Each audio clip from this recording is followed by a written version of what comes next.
중동 지역에 대한 휴민트의 능력은 네. 미국보다는 이스라엘이 훨씬 더 뛰어납니다. 아무래도 자신들의 가장 중요한 안보 영역이기 때문에 이란, 이스라엘의 어떤 정보당국이 갖고 있는 그 휴민트, 그러니까 실제로 정보를 활용한 그 정보 수집 능력은 거의 세계 최고로 알려져 있고요.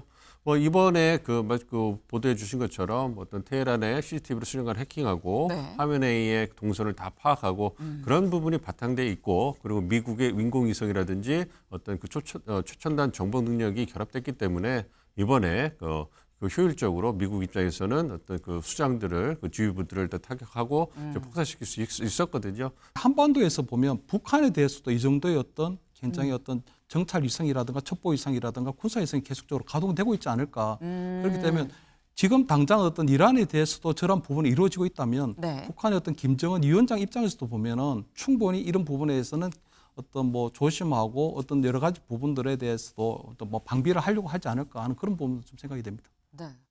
테헤란 CCTV 수년 해킹, 모사드, 하메네이 동선 다 보고 있었다. 사실 엄밀히 얘기하면 모사드는 이 이스라엘이죠. 이스라엘의 이 정보기관, 우리나라 국정원 같은 건데, 관련해서 모사드가 하메네이 관련해서 다 어디서 뭐 하는지, 왔다 갔다 어느 식당 가서 뭘 먹는지까지 또 다 알고 있었다라는 얘기가 나옵니다. 여기 볼까요?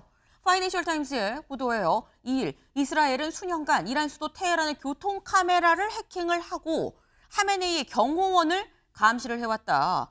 경호원의 근무 시간, 출근 경로, 그래서 그 생활 패턴을 수집을 해서 구축을 했고, 이걸 바탕으로 하메네이를 실시간으로 추적을 했다라고 지금 얘기를 하고 있습니다. 민 교수님. 이거 보면 뭐 그런 얘기를 하더라고요. 사실 예루살렘보다 테헤란을 더 잘 알아요. 뭐 이런 얘기까지도 지금 나왔는데, 이 정도의 정보력인 건가라는 생각이 깜짝 좀 놀랄 만합니다. 그렇습니다. 어쨌든 미국과 이스라엘의 정보력은 네. 세계 최강이라고 말씀드릴 수 있겠고요. 중동 지역에 대한 휴민트의 능력은 네. 미국보다는 이스라엘이 훨씬 더 뛰어납니다. 아무래도 자신들의 가장 중요한 안보 영역이기 때문에 이란, 이스라엘의 어떤 정보당국이 갖고 있는 그 휴민트, 그러니까 실제로 정보를 활용한 그 정보 수집 능력은 거의 세계 최고로 알려져 있고요. 이번에 보도해 주신 것처럼 어떤 테헤란의 CCTV로 수령관 해킹하고 네. 화면회의의 동선을 다 파악하고 그런 부분이 바탕돼 있고, 그리고 미국의 인공위성이라든지 어떤 그 최첨단 정보 능력이 결합됐기 때문에 이번에 그 효율적으로 미국 입장에서는 어떤 그 수장들을, 그 지휘부들을 다 타격하고 폭사시킬 수 있었거든요. 그래서 이러한 정보력을 통해 가지고 이제 미국과 이스라엘 정보력이 얼마나 뛰어난지 전 세계에 어떻게 본다면 홍보하는 그런 계기가 된 것이 아닌가 보고 있습니다. 네. 뛰어나다 했지만 이 정도까지라는 얘기가 나오는 한 대목일 수 있는 거겠죠. 근데 또 한편으로 이런 기사를 보면 어떤 생각이 드냐면, 김철현 위원님, 우리나라는 괜찮나? 이게 지금 하메네이가 어디서 뭐 하는지 다 알고 있었다는데 우리나라도 지금 샅샅이 다 지금 알고 있는 거 아니야라는 생각이 들기도 들어요. 그래서 얼마 전에도 보면 우리 청와대에 대해서도 아마 우리 미국에서 정보기관에 그때 도청하고 감청한다는 그런 얘기했었던 것처럼 아마 전 세계를 상대로 해서 다 그렇게 할 것 같고요. 아마 저는 이게 보면 우리가 최근에 보고 있는 할리우드 영화에서도 보면 어떤 여러 가지 뭐 수십 개의 첩보 위성이 떠서 네. 그 내용들을 실시간으로 아주 체킹을 하고 거의 뭐 실물 단위도 다 파악하고 있는 것처럼 지금 아마 미국 같은 경우는 지금 세계 최고의 어떤 정보력을 갖고 있기 때문에 그런 부분들은 뭐 충분히 가능할 걸로 보이고요. 다만 저는 우리 이 한반도에서 보면 북한에 대해서도 이 정도의 어떤 굉장히 어떤 정찰 위성이라든가 첩보 위성이라든가 군사 위성이 계속적으로 가동되고 있지 않을까. 그렇기 때문에 지금 당장 어떤 이란에 대해서도 저런 부분이 이루어지고 있다면 네. 북한의 어떤 김정은 위원장 입장에서도 보면은 충분히 이런 부분에 대해서는 어떤 뭐 조심하고 어떤 여러 가지 부분들에 대해서도 어떤 뭐 방비를 하려고 하지 않을까 하는 그런 부분도 좀 생각이 됩니다. 네. 사실 이 정도의 정보력으로 우리나라보다도 북한의 김정은이 진짜 밤잠을 못 이루고 있을 거다. 내가 여기서 여기 가는 거 보이는 거 아니야? 라는 생각에 잠이 오겠느냐라는 취지의 말씀이에요. 네. 그만큼 모든 걸 다 지금 샅샅이 보고 있다라는 얘기일 텐데, 네. 근데 이 정도의 정보력이기 때문에 오히려 이 얘기가 나옵니다. 어떤 얘기냐? 매일경제 기사 같이 보시죠. 사진 기사예요. 네. 멜라니아 여사죠. 멜라니아 여사가 보면 앞에 뭐 프레지던트 뭐라 나와 있죠. 이게 지금 어디냐? 유엔 안보리입니다. 유엔 안보리를 영부인인데 미국 대표 자격으로 멜라니아 여사가 직접 주재를 했어요. 사상 처음이라고 합니다. 영부인이 유엔 회의를 주재하는 건 처음인 건데, 근데 이 뭐 주재 그래 놀랍긴 한데 이게 뭐 비난받을 일이야라고 생각할 수 있는데, 이날 멜라니아 여사가 주재한 이 회의 주제가 분쟁 속의 아동 기술 교육이었다고 하는데, 관련 영상 좀 잠깐 같이 보고 오실까요?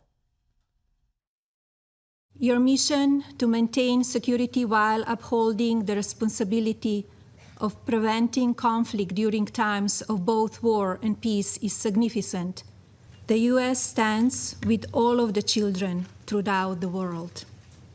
I hope soon peace will be yours. نزدیک به ساعت 11 دشمن صهیونیستی پنج برادران همه توی زیر آوارن، یکیشو فقط توی بیمارستانه، برشونه توی بیمارستان.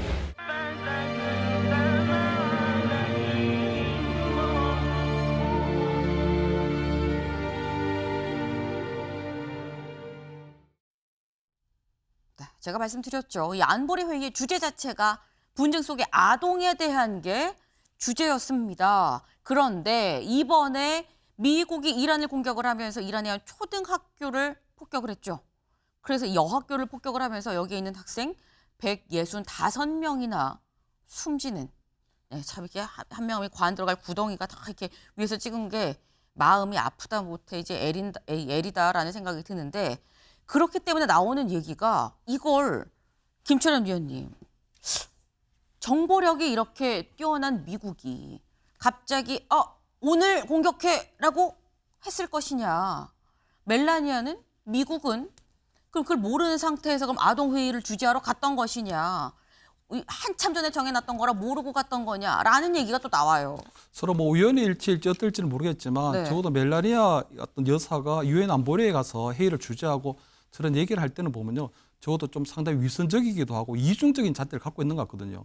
적어도 인류의 어떤 보편적 가치인 어떤 자유나 평화에 대해서 얘기를 하지만 네. 적어도 미국의 이익에 반한다면 그 사람들은 아니라는 것이죠. 다시 말해서 미국 내에서도 보면 지금 불법 이민자에 대한 어떤 굉장히 강한 단속들이 이루어지고 있는데 네. 적어도 그 안에 살려면 적어도 우리 편이냐 아니면 불법 이민자냐 이런 것처럼 이중적 잣대가 있는 것이고, 그리고 아마 이번에 그 이슬람의 어떤 초등학교 어떤 학생들이 저렇게 많이 죽은 걸 보면 그 부분에 있어도 어떤 종교적인 차이도 있는 부분이 있는 걸로 보이거든요. 네. 적어도 아마 개신교 국가였으면 저런 식으로 어떤 뭐 오폭 사고가 날 수 있는 저런 부분이 이루어지지 않았을 텐데 이것이 개신교가 아니고 이슬람이었기 때문에 그런 부분들, 특히 아마 미국의 이익에 반한다면 언제든지 네. 어떤 보편적 어떤 인권의 어떤 대상이 안 될 수도 있다는 부분이 있어서 저는 아마 이 멜라니아 여사도 보면 트럼프 대통령과 마찬가지로 상당히 이중적이고 위선적인 어떤 태도를 취하고 있는 것이 아닌가 하는 그런 생각이 듭니다. 지금 굉장히 참 아픈 부분입니다. 우리 편이 아니면 그들의 인권은 생각하지 않아도 된다라는 기준을 갖고 있는 거 아니겠느냐라는 말씀을 하셨어요. 그러니까 미국의 이익에 반하냐 아니냐, 그게 첫 번째 기준. 그리고 그 다음 기준을 적용, 뭐 인권이든 뭐든 인류 보편적인 가치도 그 다음으로 이 우선순위가 좀 밀려난 게 아니겠느냐라는 건데, 근데 미국의 이익에 반할 때 그런다고 한다면 여기서도 의문이, 민 교수님. 사실 트럼프 대통령이 막 전 세계적으로 관세 막 해갖고 막 엄청 돈 지금 수급했거든요. 근데 전쟁 일으키면 돈 그거 다 갖다 버리는 거 아닙니까? 앞뒤가 좀 안 맞는 거 아니야? 모순적이지 않아? 뭐 이런 얘기도 나와요. 그렇지만 단기적 경제적으로 본다면 네. 전쟁을 일으키면 막대한 비용이 들어가고 그거에 대해서 미국 경제도 타격을 받을 수밖에 없겠죠. 그렇지만 트럼프 대통령 입장에서는 어떤 중동 지역에서 미국이 우호적인 세력을 만드는 것에 보다 더 무게를 두을 수 있다. 그러니까 작년 말에 발간된 국가전략보고서라든지 국방전략보고서를 보면 네. 이란의 국력이 수십 년 내에 가장 약화됐다, 이러한 평가를 하고 있거든요.